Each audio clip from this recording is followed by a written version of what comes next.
Yes, sir. Yeah, people, if you don't know, so from here, the theme song, we're back. You don't know, this is the streets according to me, your boy Shelz, and it's bros night. I don't know if there's any way for properly set up, but you don't know with my brethren, them Mark Davis, Jason Henry, we're talking about the importance of self-love and self-healing. And who better to now consult, guys, than a relationship coach and expert? I heard that joining us on the line is Mr. Wayde Salmon. Sir Wade. Good night, good night, good night. Blessings, man. Blessings, man. I don't know if you heard, but it's all guys here tonight, man. I'm sorry. The ladies, them. It's all good.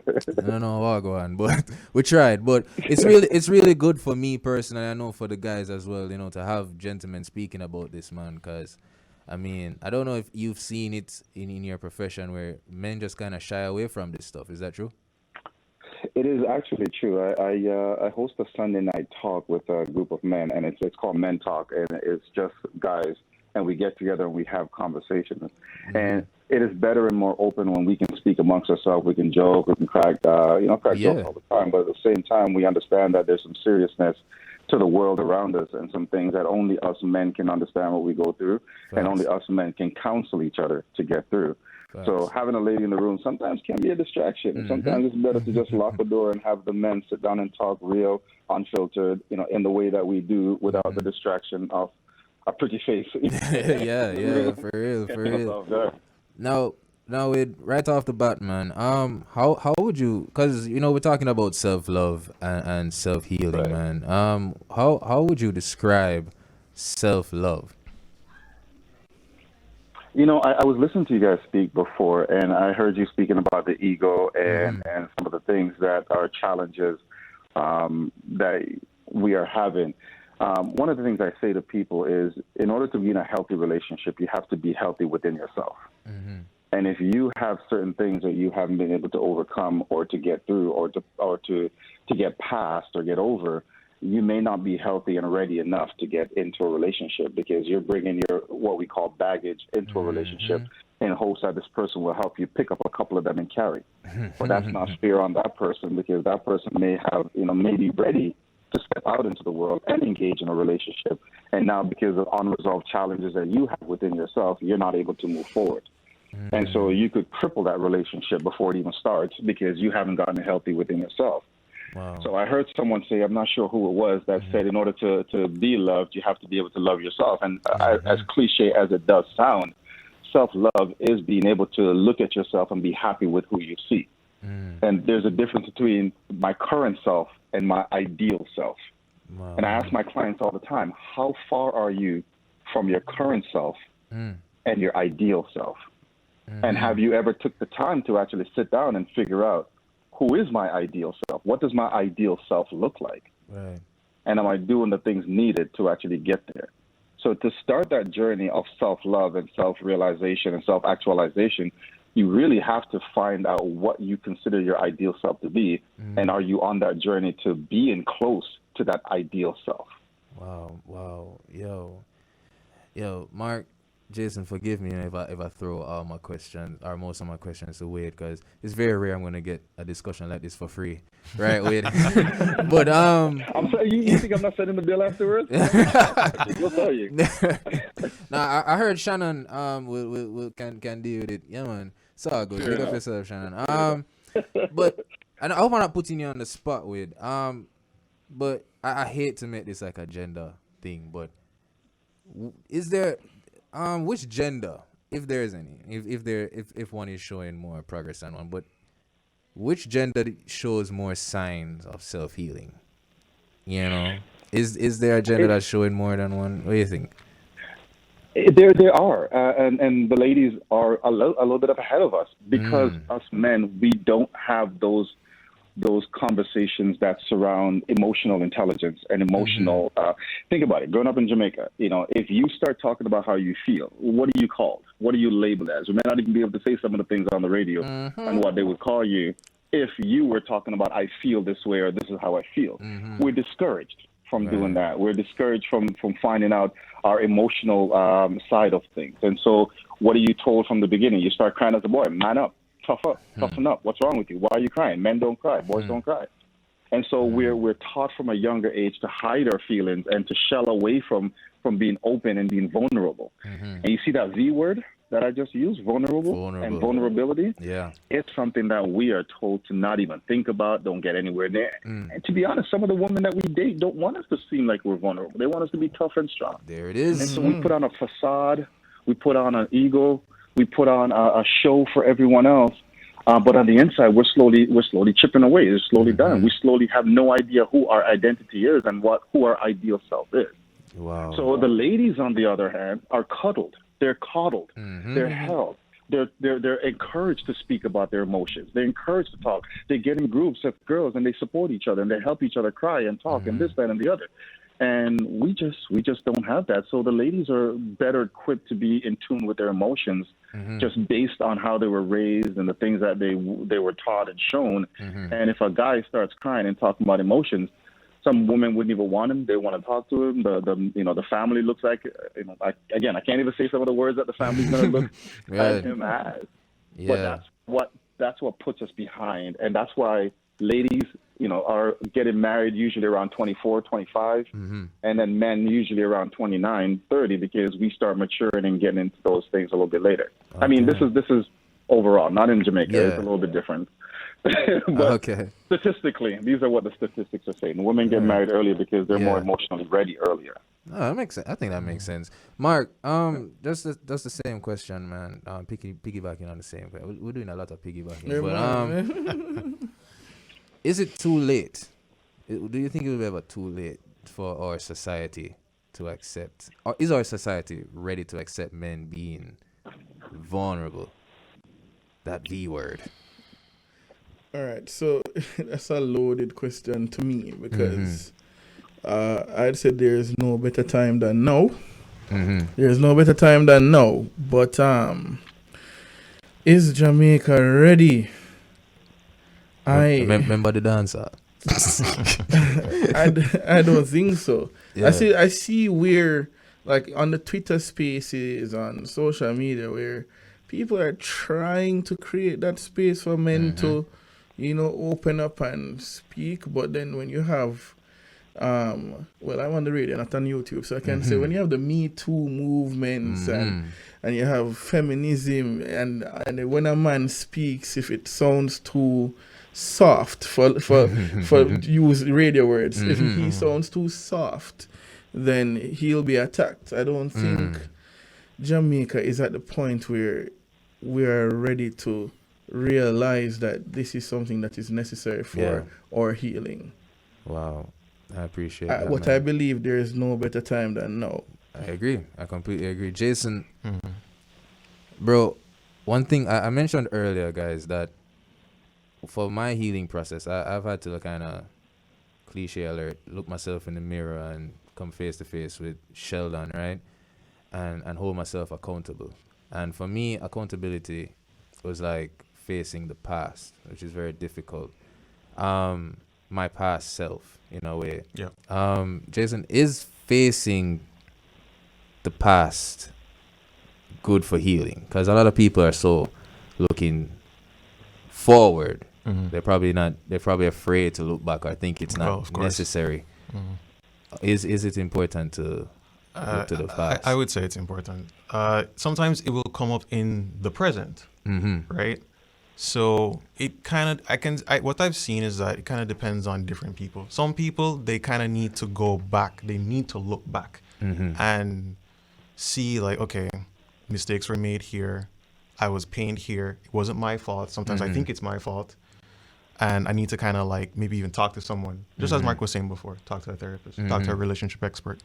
But sometimes it comes out in the present moment. Sometimes people can't really be reflective like that, but the past still lives in them. So then in the present, it'll come out.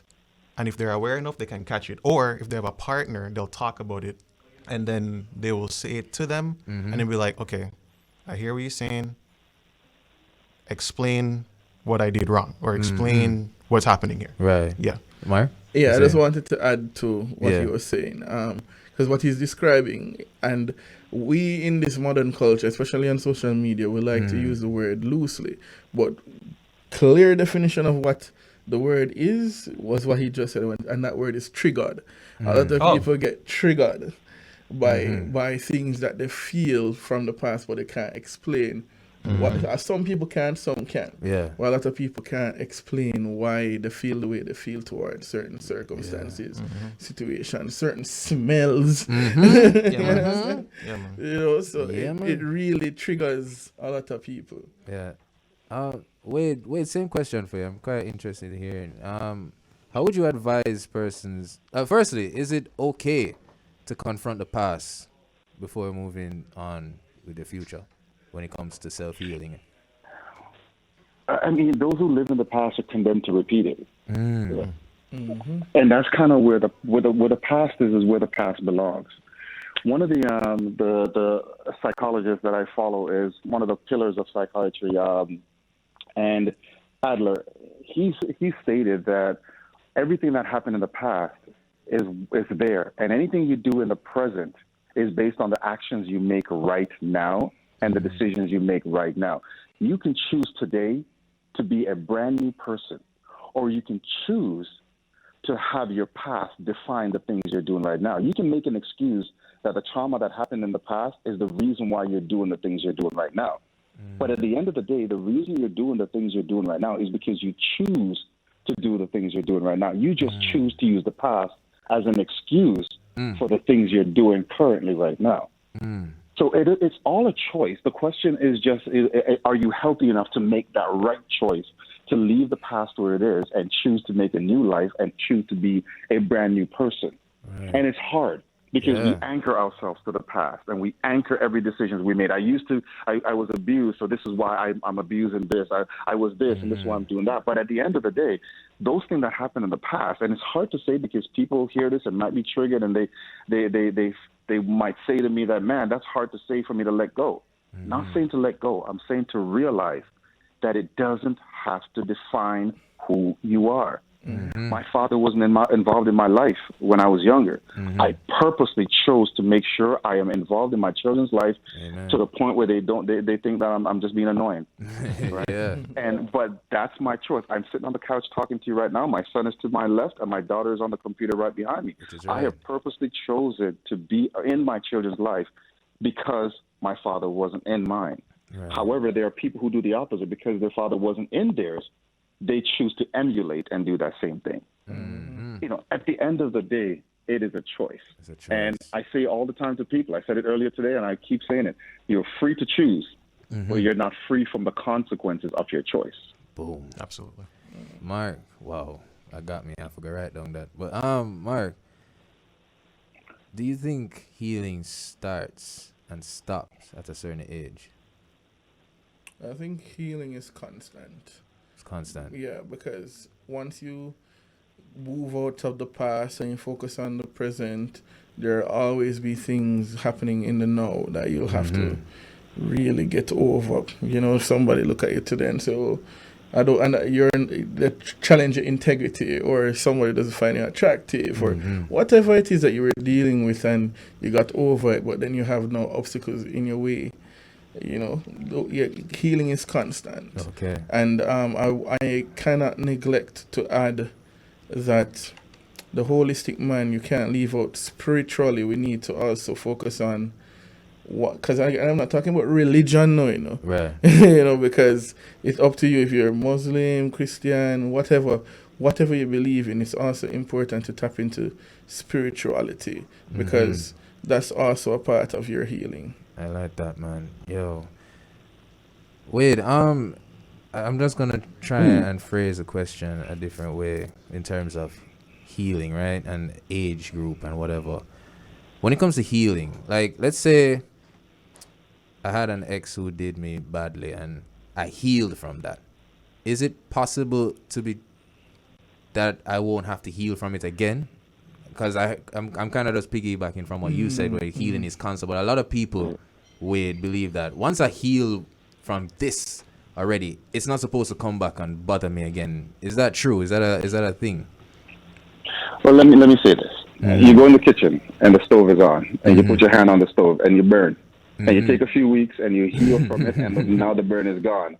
But you go back in that kitchen the following week and you put your hand on the stove again. Yeah. That will get burned again. Yes, sir. Right? There's a difference between healing and learning. And that's where you have to distinguish between the two. You may have healed from something because you've gotten to the part of understanding that, okay, I'm good to move forward. Yeah. But if you don't learn to separate yourself from the things that you did before, then you will just keep repeating the cycle, right? And that's exactly what's going to happen. So you may have healed from it in a physical sense, but you may not have healed from it from an emotional sense because you haven't learned that ex that you were with is now manifested in this new girl that you're with, and is now manifested in this new girl that you're with. So if you keep doing what you've always done, you'll get what you've always gotten. And that's where people have a hard time. Word.